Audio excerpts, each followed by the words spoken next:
So it's Friday, December the 18th, and your doorbell rings. And you go to the door, and there's two dudes standing there in coat and ties and carrying briefcases, looking all official like, and they introduce themselves as Robert Regan and Peter Matthews. And the names ring a bell because you know they're the managers of the Fidelity S&P 500 fund. And they come in and make themselves at home with you and get to know you a little bit and then drop the bomb on you. They're there to buy your Tesla stock. They want your Tesla stock because next Monday it's got to be in their portfolio because they track the S&P 500. In fact, today, on Friday the 18th, it's estimated that $100 billion worth of Tesla stock is going to change hands, and they need to get their 1% in their portfolio that they're required to have Monday morning. Well, you know that Tesla closed at roughly $610 Friday, and here it is on the next Friday, and they're offering you $700 a share. What? Yeah, they're offering you $700 a share. Well, the highest it's ever been is $649. Stop right there. I got to know right now, they say. Before we go any farther, your Tesla says, do you love me? Will you love me forever? Do you need me? Will you ever leave me? Let me sleep on it, you say. Tesla, Tesla, let me sleep on it. What are you going to do, boy? Best of Us Investors presents Kerry Griegmeyer. Hi, I'm Kerry with Best of Us Investors. We're a tribe of investors who basically look at the stock market and say, how can we make some money in here? How can we make some good financial decisions? How can we keep more of what we make? How can we use this stock market investing gig as a way to pass massive wealth on to our heirs? How can we do that? Well, we got an opportunity right here, right now on December the 18th. We got the Fidelity big guys in our living room, and they want to offer us $700 for our Tesla stock that we know, is it worth that or not? Come on, boy, make a decision. Well, let's make a good decision. How do you own that stock? What is your cost basis? If you do sell it to them for $700 and it's in a non-qualified account, how much are you going to owe in taxes? What are you going to do, boy? Come on, we need to know now. This is what you're going to face on December the 18th. They need to get that stock. It is required by the next Monday. So Friday's their last day, and they're on your doorstep. They're not going to actually be on your doorstep, but they're going to be on your doorstep. They're going to be offering you some prices. What is the price going to be? I don't know, but I suspect it's going to be more than $610 a share, and you're going to need to make a decision. I guess the answer to the question is, what is the purpose of this stock in my portfolio? And how much do I love it? And how much do I want to own it forever?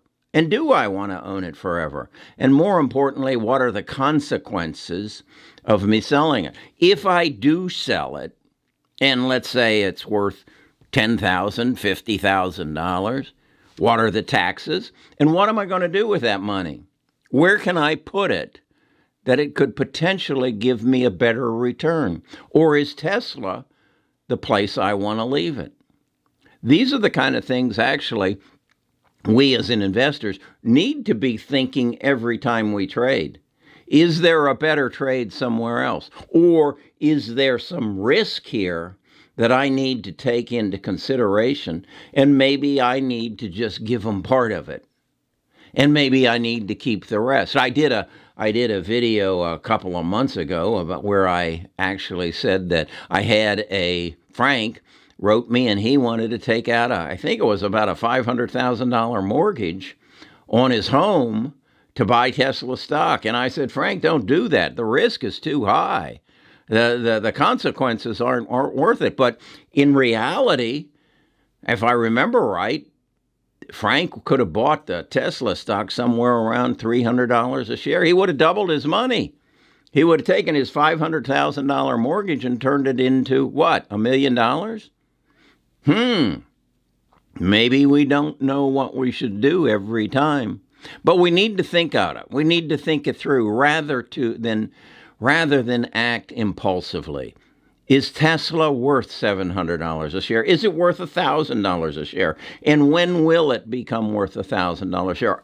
And I guess the real question is not whether Tesla is worth whatever price you put on it. Do you believe that electric vehicles are going to be running up and down the road in 2030? Do you think they are going to be a prominent part of our life? Or do you think, like my grandfather did, that that's just a fad? The horse and buggy is here to stay. There's nobody's going to get behind a wheel. And who can afford that? Who can afford that kind of price for a car, a Model A Ford? Who can afford that? Why would anybody do that? The roads are mud. Once you get out of the city, that's ineffective. It just won't work. That's what happened. And that's what we're looking at right now. What is it worth? Not only today, but in the future. And that's how you should look at really all of your investments. And I think it's just kind of fitting that here we are, and this Friday, you're going to have to make a decision. What are you going to do, boy? You're going to take it, or are you going to keep it? Will you love me forever? Will you love me in the morning? I think this is great. And what a wonderful world that we live in, that we have the opportunity to make these kind of decisions. I had on our Discord is where our tribe meets. I had a conversation, typing, with a young man, and he disclosed in the Discord, he's 14 years old. He disclosed that his father has a Schwab account, and Schwab allows them to have a trustee account, an account that when he turns 18, it will become his. And he's asking on that in the Discord what people think he should buy and how he should invest. And I wrote back, and I think his name was Ryan, and I said, Ryan, I wish when I was 14 years old, I had the foresight to educate myself about the stock market. And I shared with him that I believe he will grow up to be a very wealthy old man because he's learning about it now. And I'm so proud that he's on our Discord and he's interchanging. He's not just sitting in his bedroom with his laptop computer and searching. He's interchanging with other people who have had experiences in the area that he's interested in. And he will learn.